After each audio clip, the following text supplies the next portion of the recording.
Nothing is quite so still as an empty arena. You get the feeling Don Haskins liked the place like this. It is truly his place after all, El Paso's basketball cathedral, named for its patron saint.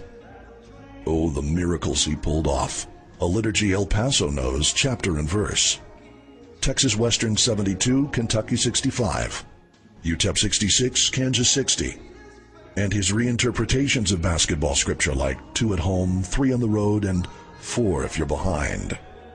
The Book of Bears version simply read, "Play your best 5," a book he rewrote at great personal and professional cost. There is certainly no better place than this to say goodbye. Don Haskins would be the first to tell you he was no saint. But tell that to those African Americans who would notice Haskins in an airport and thank him out of the blue. Tell that to the poor village in Mexico with clothes and blankets from Haskins himself. Tell that to the blue-collar men in more than one bar in El Paso who got a free round on Haskins just because.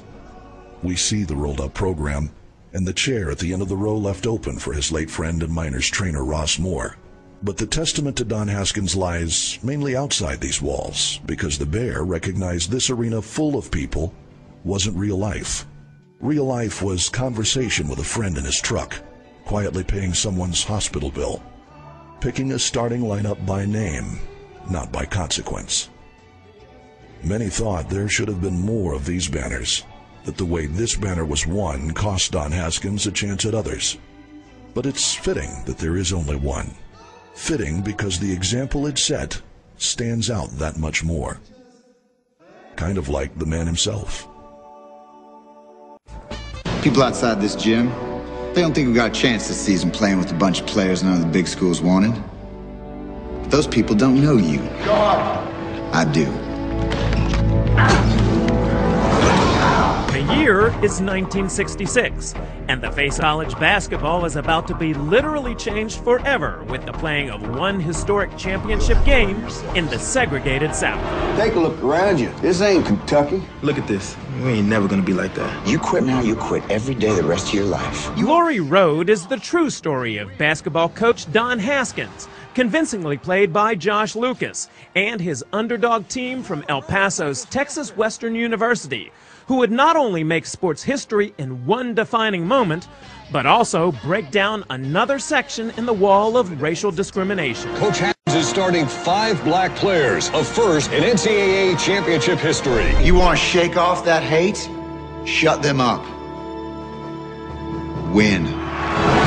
It's surprising to me how few people know that until Don Haskins and this 1966 team, that basketball was segregated.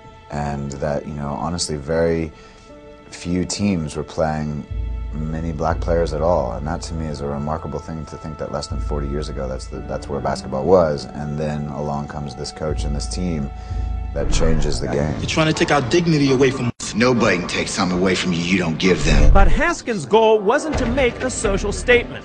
He just wanted to build a winning team with the best players. If we're going to win, we're going to have to change everything, including who we recruit.